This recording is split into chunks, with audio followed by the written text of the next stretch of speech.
We've got Nigel Farage. He's in Eastleigh. Let's go and speak to him. Mr. Farage, should I be congratulating you on coming second tonight, your party? Well, it's a dramatic surge, isn't it? I mean, we got 3.6% here in the general election. It's been a minimum period for this election to take place. And actually, on the votes cast today, we're first. Where we're not first, of course, is on the postal votes. And so the Lib Dem strategy of getting this out of the way was entirely right from their perspective. But look, we're delighted. It's a huge, huge step forward for our party. So let me just get this right. You are pretty sure that you have come second? Very sure that we've come second. I think the results are going to be fairly shortly. I think the Lib Dems will be about 1,000 votes ahead of us. As I say, we just could not catch up with the deficit that we had on the postal vote. But look, you know, no sour grapes from me. We are delighted. This is massive progress for us. And of course, you know, if the Conservatives hadn't split our vote, we'd have won, wouldn't we? Do you have a sense of how many votes you might be ahead of the Conservatives? I'm told a couple of thousand. A couple of thousand? You know, a couple of thousand, yeah, reasonably comfortable margin. And everyone's saying to me, well, Nigel, you know, you've really hurt the Conservatives here. Do you know what? We haven't. About a third of the votes that came to us came from the Conservatives. We took votes from Labour, we took votes from Lib Dems, and really interestingly, we took a big chunk of our votes from people who haven't bothered to vote for anybody for the last 20 years. And that's the really pleasing thing from a Ukip perspective. We've drawn these votes from across the board. Now, the candidates, I'm told, have been called to the front of the stage, but I'm also told the announcement's not exactly imminent, so I'd like to stay with you, Mr. Farage. We're just looking at the stage at the moment. We can see the Labour candidate, Mr. O'Farrell, there. Nigel Farage, your candidate in Eastleigh said that even if you had stood, you wouldn't have done any better than her. What do you say to that? I agree. I absolutely agree. She was a great candidate. She had my 100% support. She had the support of the party. She's been an absolute credit to us. She's behaved with real dignity during this by-election. At times, the battle between the coalition partners has been pretty bloody and unpleasant, and she's risen above it all and concentrated and focused on policy and connecting with the public, and she's done an extremely good job. Do you see a future leadership challenge there? Well, you never know. I mean, you know, I've always said if someone better than me comes along, they're welcome to it. Now, Diane James used to be a Tory. She quit the Tories because David Cameron, she said David Cameron was patronising to women. Now, Marta Anderson, who's left you to join the Tories, says that you're a Stalinist dictator and anti-women. So who do you think is more sexist, yourself or David Cameron? Well, I have to say, in response to the jibe from Marta Andreasen that I'm anti-women.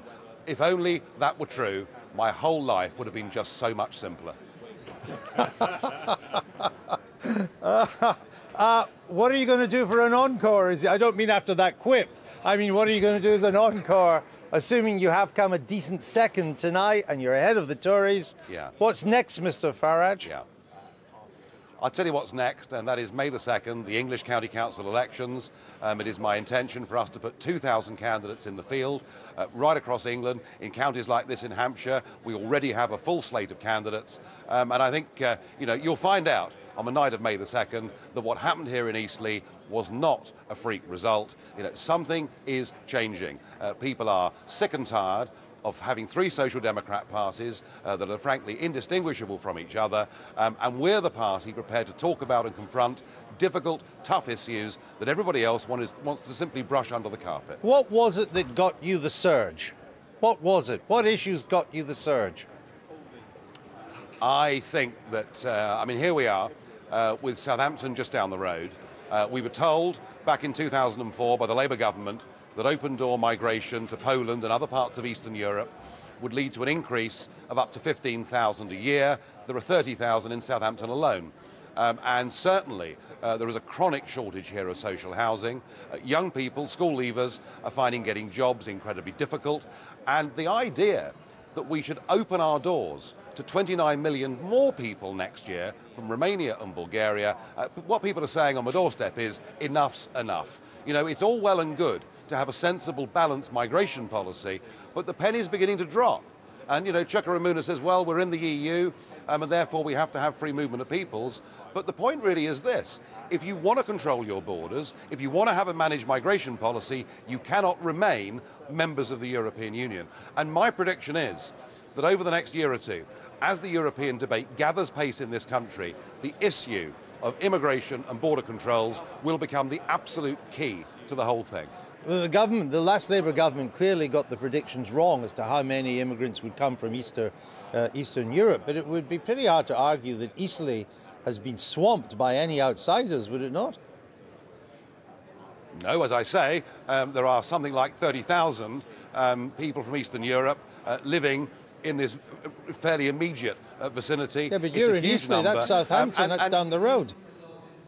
Well, Southampton's down the road, but I can assure you that many people in Eastleigh go to Southampton to seek work. That is the big centre of work for people in this constituency, and certainly in the unskilled labour market we have a dramatic oversupply. Now, this may be good for the big employer that can take people on the minimum wage, but if it's putting young British people out of work, it is not a net benefit to the British economy, either economically or socially. All right, Mr. Farage, we've just understand that we're going to get the result in about 5 minutes, and I know that your candidate doesn't think you could have done any better if you had stood, but you are now you are Ukip's national figure. You have the recognition.